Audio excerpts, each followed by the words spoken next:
Gizlədilən gerçəklik, Azərbaycanlıların da olduğu ən təcrid olunmuş şəhər. Rusiyanın şimalında, Sibirdə yerləşən Norilsk, dünyanın ən təcrid olunmuş və yaşaması ən çətin şəhərlərdən biri hesab olunur.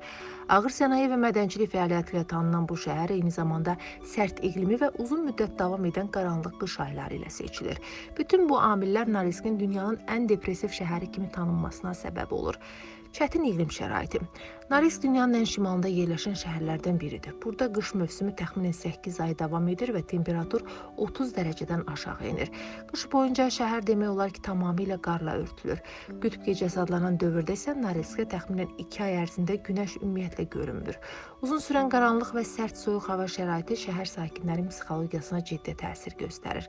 Bütün son dərəcə çətin şəraitə baxmayaraq, şəhərdə təxminən 170 min insan yaşayır. Norilsk sakinlərinin orta aylıq gəliri 986 ABŞ dolları təşkil edir. Bu isə Rusiyada orta aylıq gəlirdən xeyli yüksəkdir. Şəhərdə yaşayanlar arasında ruslar, Ukraynalılar və Azərbaycanlılar üstünlük təşkil edirlər.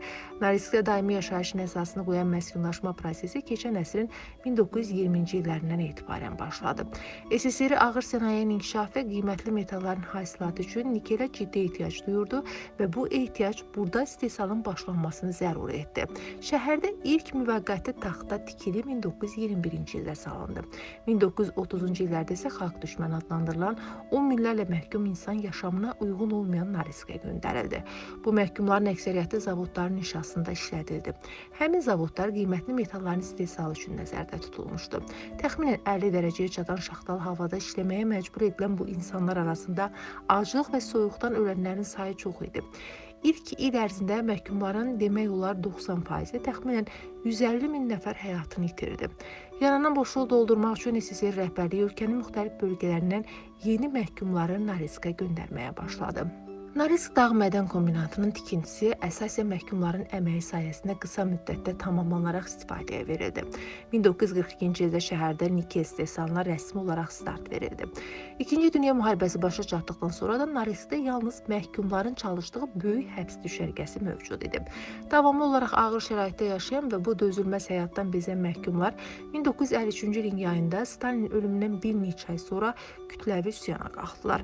Onlar daha insani şəraitdə yaşamaq və ya cəzalarının qalan hissəsini başqa yerlərdə çəkmək tələbini irəli sürdülər. Lakin bu etiraz hökumət tərəfindən amansız şəkildə yatırıldı. Nəticədə 50 mindən artıq məhkum yerindəcə güllələnərək qətlə yetirildi. Sənaye və ətraf mühitin çirklənməsi. Hazırda Norilsk dünyanın ən böyük nikel və palladium istehsalçılarından biri olan Norilsk Nikel şirkətinə ev sahibliyi edir.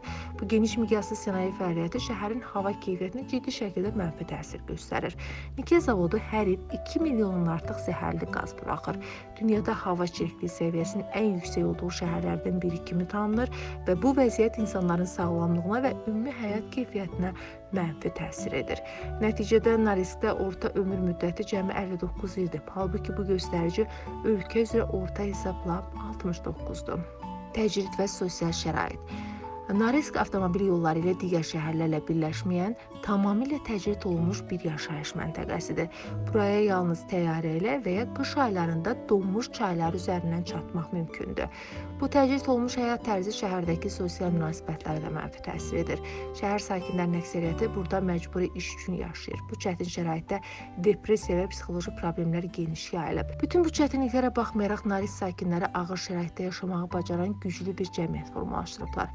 Şəhərdə mədəni tədbirlər və sosial həmrəylik ağır həyatı bir qədər də olsa dözümlü etməkdə mühüm rol oynayır. Buna baxmayaraq, Norilsk bugün də dünyanın ən çətin və depressiv şəhərlərindən biri kimi tanınır.